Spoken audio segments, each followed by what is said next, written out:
Hello बंधु बान्धवीসকল আৰু আমি আছো বঢ়াৰদিয়া চকত থকা শিৱ মন্দিৰটোত আৰু আমি এতিয়া ফুল আনিব যাম আৰু গোটেইখিনি আপোনালোক দেখাম কেনেকৈ ইয়াতে পূজা অৰ্চনা কৰা হয় সদায় দাদাই পূজা অৰ্চনা কৰে ইয়াতে আৰু মোৰ লগত আছে দেৱ আৰু এইটো হৈছে প্ৰাণজিত তো বলক আমি ভিডিওটো ষ্টাৰ্ট কৰো আৰু ওয়েলকাম টু মাই চেনেল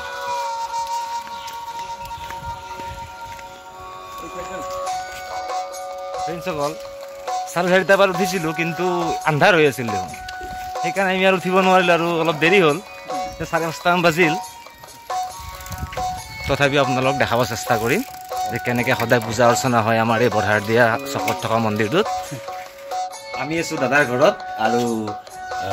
এতিয়া আমি মন্দিৰলৈ যাম আৰু আমাৰ লগত মানে দেৱ আছিল ইমান দেৰি আমি তাক বিচাৰি আছো ক'ত নোহোৱা হৈ গৈছিল মানুহটো ক'ত গৈছিলে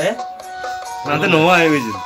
আৰু প্ৰাণজিত আমি দুটাই একেলগে গা ধুই আহিছিলোঁ কিন্তু দাদাই গা ধুলে এতিয়া ইয়াত দুটাই গা ধুলে দাদাহঁতে তো এতিয়া আমি ইয়াৰ পৰা ওলাই যাম বলক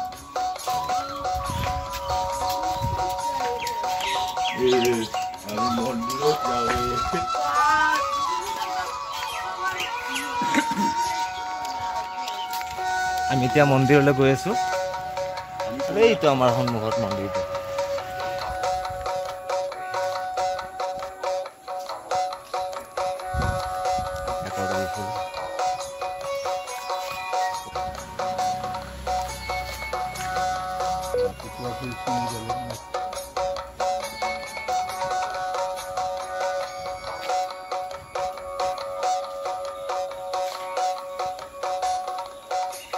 আমি কিছু ফুল গোটাই ললো আৰু এতিয়া আমি ওলাইছো ইয়াৰ পৰা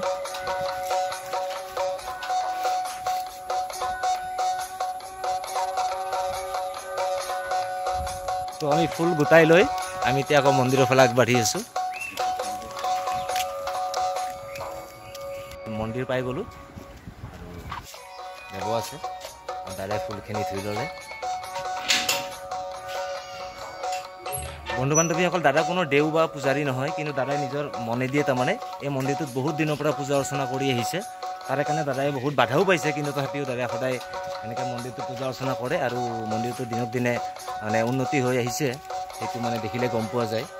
হাজো অঞ্চলৰে অন্তৰ্গত আমাৰ বঢ়াৰদিয়া গাঁওখন গতিকে তাৰে হাতৰ তলত এই শিৱ মন্দিৰটো আছে অলপ সেৱা কৰিম সকলোৰে মংগল হওক তাৰে কামনা কৰি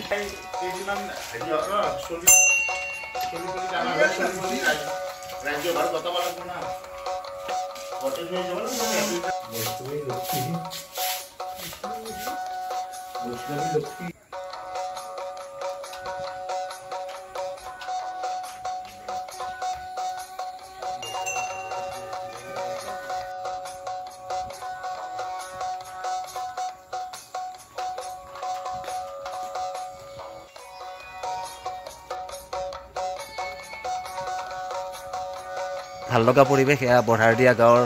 চকত থকা আহতৰ তলৰ শিৱ মন্দিৰৰ পিছফালে এয়া কলিয়াজল নদী বহুত ধুনীয়া দেখাত ইয়াত দাদাই অলপ চাফ চিকুণ কৰি আছে মন্দিৰটোৰ আৰু মই এতিয়া মন্দিৰটোত প্ৰৱেশ কৰিম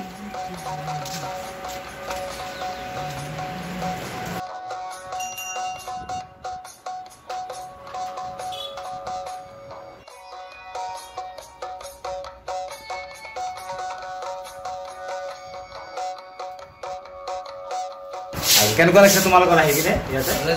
লাগিছে মই আহিয়ে থাকো ইয়াতে সদায়ে আহো ভাল লাগে আৰু বহি ইয়াতে আৰু দেৱ তোমাৰ ভাল লাগে সদায়ে থাকো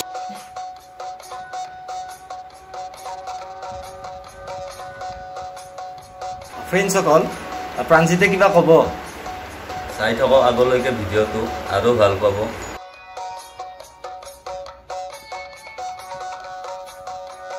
ৰঘু দাদা বহিছে সেৱা কৰিবৰ কাৰণে আমাৰ সকলোৰে কাৰণে তেওঁ প্ৰাৰ্থনা জনাব ভগৱানৰ ওচৰত যাতে আমাৰ সমাজৰ পৰাই বেমাৰ আজাৰ আৰু অসূয়া অমংগল সকলোবোৰ দূৰ হৈ যায় আৰু সেইকাৰণে মই ভিডিঅ'টো কৰিলোঁ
इति श्री गोस्वामी तुलसीदास कृतं श्री रुद्राष्टकम संपूर्ण। আপোনালোকে দেখা পাইছে দাদাই কিমান ধুনীয়াকৈ মন্দিৰটো সজাই তুলিছে, যাতে সকলোৱে অলপমান এই বেয়া দিনত ভকতিৰ প্ৰতি মন দিয়ে আৰু দাদাই কেনেকৈ অকলশৰীয়াকৈ নিজাববীয়াকৈ পূজা অৰ্চনা কৰি থাকে এই মন্দিৰটোত। বাধা বিঘিনি পাই থাকিলেও তেওঁ নিজৰ কাম সুকলমে কৰি গৈছে, সেইকাৰণে খুব মোৰ ভাল লাগিছে আৰু সেইটো দেখাবৰ কাৰণে মই আপোনালোকক